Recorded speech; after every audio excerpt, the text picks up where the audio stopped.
Hey guys, so I'm just gonna show you around my website a little bit. I created a website that is pretty much just a portfolio, and also I wanted to incorporate a lifestyle brand in with my portfolio just so it's just me in a website.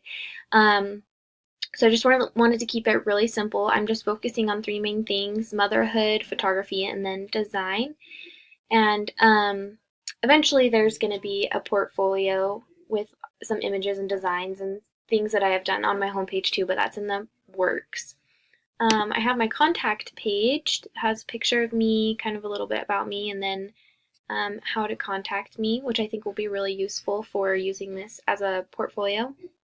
And then I was only able to do um, one blog post right now, just kind of more along the lines of motherhood, just talking about my baby girl. And then my store, I'm going to be selling, I eventually want to be selling presets, but right now I just have some photos that you can buy for as downloads. But as I keep building on this website, eventually it's going to be selling my presets.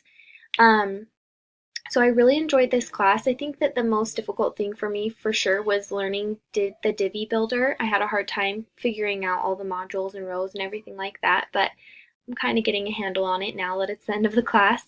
Um, and I really enjoyed getting to know WordPress a little bit better, and I definitely loved getting to know a different way to use WordPress. I've used WordPress a lot throughout my major, but this was definitely different in learning Divi and lots of different plugins and everything, so that was really nice.